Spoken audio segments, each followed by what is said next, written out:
राधे राधे दोस्तों, कैसे हैं आप लोग। आशा करती हूँ स्वस्थ होंगे, मस्त होंगे। तो दोस्तों, आज जो मैं आपसे शेयर करने आई हूँ उस कहानी का शीर्षक है अतिथि सत्कार।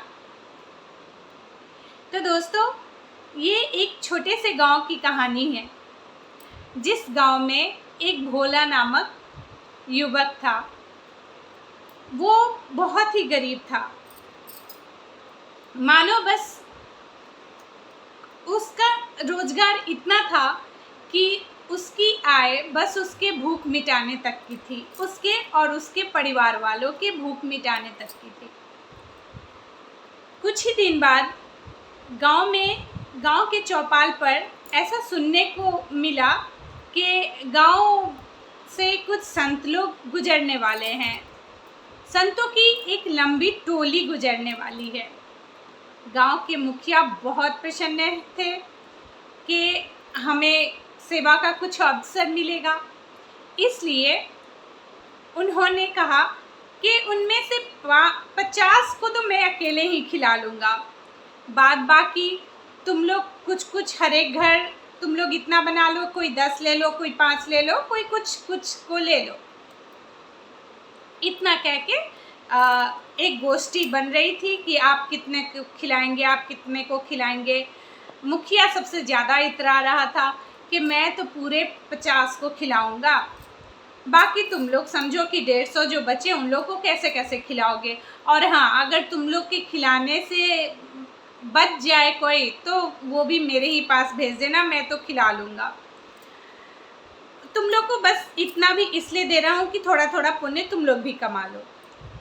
जब हर युवक कुछ अपना जनसंख्या बताए कि हम इतना को खिला लेंगे, हम 20 को खिलाएंगे, हम 30 को खिलाएंगे, सब सुना रहे थे। जब बारी भोला की आई तो मुखिया जी ने उससे पूछा, अब बताओ भोला, तुम कितने को खिलाओगे। भोला ने बहुत ही धीरे स्वर में कहा, मुखिया जी, मैं तो एक संत को ही खिला पाऊंगा। मुखिया जी ने कहा, बड़े स्वार्थी हो, इतना पुण्य कमाने का मौका मिल रहा है और उसमें भी तुम सिर्फ एक संत को खिलाने की बात कर रहे हो। भोला बोला, मुखिया जी, मैं ठहरा एक गरीब मजदूर, मैं कहाँ से खिला पाऊंगा संतों को। मेरी जितनी हैसियत है मैं उतना ही खिला पाऊंगा। चौपाल में बैठे जितने लोग थे सभी ने उसकी हंसी उड़ाई। वो बेचारा उदास सा होकर अपने घर की ओर लौट रहा था। घर लौटकर जब उसने अपने घर में अपनी बीवी बच्चों के सामने ये बात रखी, सभी लोग थोड़े थोड़े मायूस हो गए कि इतना बड़ा अवसर मिल रहा है पुण्य कमाने का, पर हम लोग के पास उतना धन नहीं है कि हम कुछ ज़्यादा संख्या में जो संत हैं उनको हम भी कुछ मतलब उनके भूख का हम भी कुछ उपाय कर सके, वो पुण्य कमाने का मौका हमें भी मिल सके। इसी उधेड़-बुन में वो लगा हुआ था कि शाम के समय उसके दरवाजे पे एक आहट हुई। उसने दरवाज़ा खोला, देखा एक इंसान बड़ा सा पोटला लिए, जिसमें अनाज भी बहुत भारी मात्रा में थी, मानो खाने पीने की सारी सामग्री उसमें भरपूर मात्रा में थी। अब भोला और उसकी पत्नी एक दूसरे को आश्चर्य से देख रहे थे कि ये कौन है और इतना सामान क्यों लाया है। तो वो आदमी बोला कि देखो, मैंने सुना है इस गांव में संत लोग आ रहे हैं और बाहर तो सभी लोग एकदम ये अपने अपने नंबर ले चुके हैं कि मैं इतने संतों को खिला रहा हूँ, मैं इतने संतों को खिला रहा हूँ। और जब मैंने उनसे मदद करने के लिए भी कहा कि कुछ मदद मेरी भी ले लो ताकि मुझे भी पुण्य हो जाए, तो वे बोले नहीं, हमारे पास पूरा हम समर्थ हैं करने के लिए, हमको किसी की मदद नहीं चाहिए। तब मुझे पता चला कि तुम्हें भी एक संत को खिलाने का मौका मिला है, तो मैंने सोचा कि एक बार तुमसे भी मिल लिया जाए, इसलिए मैं यहाँ आया हूँ। तुम अपने इसमें मुझे भी शामिल कर लो कि मुझे भी थोड़ा सा पुण्य मिल जाएगा। इसकी भोला की जो पत्नी थी वो बोली, ये कैसे हो सकता है, सभी लोग जानते हैं कि हम इतने गरीब हैं, फिर हम किसी और महाराज से खाना बनवाने का हैसियत तो रखते ही नहीं है, तो हम सबको क्या बोलेंगे। उसने कहा, आपको कुछ बोलने का ज़रूरत नहीं, आप बस इतना कह दीजिए कि उस एक को खिलाने में भी हम थोड़े से असमर्थ हैं, इसलिए हमने इनकी मदद ली है। भोला और उसकी पत्नी तैयार हो गई। उसके बाद जब संतों के खाने की बारी आई, जब उनके खाने की बारी आई तो आश्चर्य सा होने लगा कि अरे उनके यहाँ एक नहीं अनेकों संत सिर्फ और सिर्फ उनके यहाँ ही आए जा रहे हैं। सब लोग आश्चर्य में। फिर कुछ देर बाद संत जो आपस में बात कर रहे थे उनसे पता चला कि वे लोग बाकी लोगों के घर इसलिए नहीं गए क्योंकि वहाँ खिलाने का जो मकसद था ना, वहाँ सिर्फ और सिर्फ दिखावा था। और असल भक्ति, भाव, प्रेम से अगर खाना खिलाने का किसी में जज्बा था तो सिर्फ और सिर्फ भोले में था।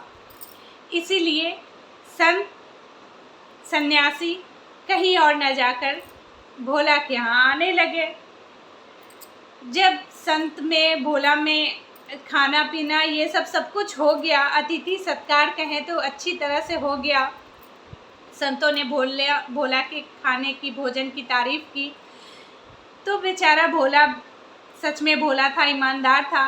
उसने कहा, इन सब का पुण्य सिर्फ मुझे ही नहीं, सबसे बड़ा पुण्य तो इनको मिलना चाहिए, ये महाराज जी को। और ये नहीं समझिएगा कि इनको मैं रखा हूँ, ये इनको रखने की हैसियत तो मेरी भी नहीं है, ये महाराज जी भी आपसे थोड़ा सा पुण्य चाहते हैं, इसलिए मैं कहूँगा कि इनको दे के जो बचे पुण्य वो मुझे दीजिए, आप इन्हें भी पुण्य दे दीजिए, मेरे हिस्से का पुण्य भी इन्हें दीजिए। तो संत लोग भी खुश हो गए। फिर संत और महाराज जी दोनों इन सभी लोगों में आपस में धन्यवाद ये सब हुआ, प्रणाम हुआ। उसके बाद जब संत खुशी खुशी जाने को आए तो जब भोला ने संतों से मांग ही लिया था कि हमें जो पुण्य देना है उसका भी एक बड़ा हिस्सा इनको दीजिए, महाराज जी को, तो जो महाराज थे उन्होंने कहा कि नहीं, वो सारा पुण्य आप भोला को ही दीजिए। और भोला सिर्फ पुण्य ही नहीं, मैं कहता हूँ कि तुम संसार के सबसे बड़े सुखी संपन्न इंसान बनो, सदा सुखी रहो। ऐसा कहकर वो इंसान अंतर्ध्यान हो गया, मानो विलुप्त हो गया। और देखते देखते थोड़ी देर में संत भी जहाँ खड़े थे वहीं विलुप्त होने लगे। तब उसी आकाश से एक आवाज़ आई कि भोला, मैं तुम्हारी ईमानदारी से बहुत प्रसन्न हूँ। और उसी ईमानदारी से श्री हरि भी बहुत प्रसन्न थे। तुम्हारे अतिथि सत्कार का जो भाव था, उस भाव से अति प्रसन्न होकर श्री हरि ने मैं इंद्र, मुझे ही तुम्हारा महाराज बनाकर तुम्हारे घर भेजा था। और हमारे और मेरी और श्री हरि की इच्छा है कि तुम लोग और तुम जैसे ईमानदार लोग जो अतिथि को ही भगवान मानते हैं, वो लोग हमेशा सर्वगुण संपन्न और समृद्ध परिवार बने रहो। तो प्रेम से बोलिए राधे राधे।